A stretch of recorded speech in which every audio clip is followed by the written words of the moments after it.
புதுச்சேரியில் மாமூல் கேட்டு பிளாஸ்டிக் கம்பெனி உரிமையாளரை மிரட்ட சென்ற ரவுடி நாட்டு வெடிகுண்டு வீச முயன்றபோது தவறி ரவுடியின் காலிலேயே விழுந்து படுகாயமடைந்த சம்பவம் பரபரப்பை ஏற்படுத்தியுள்ளது.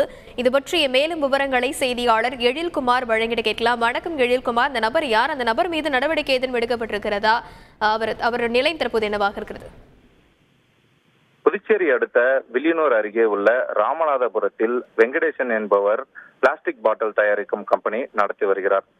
இவரிடம் காலாப்பட்டை சேர்ந்த பிரபல ரவுடி சுகன் என்பவர் 1 லட்சம் ரூபாய் மாமூல் கேட்டு தொடர்ச்சியாக மிரட்டி வந்துள்ளார். இதனிடையே இன்றைய தினம் அந்த மாமூல் கேட்ட பணத்தை தருவதாக வெங்கடேசன் தெரிவித்திருந்த நிலையில் இன்று காலை அவர் தனது செல்போனை வெங்கடேசன் சுவிட்ச் ஆஃப் செய்துள்ளார்.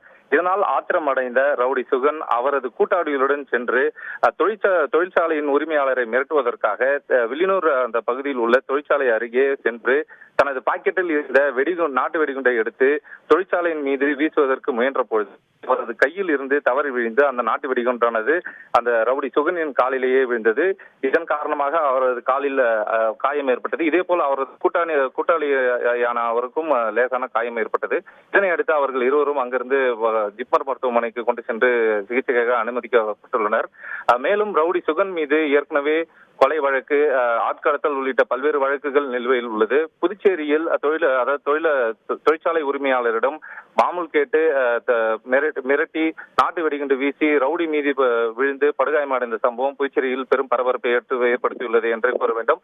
மேலும் இந்த நாட்டு வெடிகுண்டு வீசிய சம்பவம் தொடர்பாக வில்லியனூர் போலீசார் ஆய்வு செய்து விசாரணை மேற்கொண்டு வருகின்றனர். விவரங்களுக்கு நன்றி எழில்குமார்.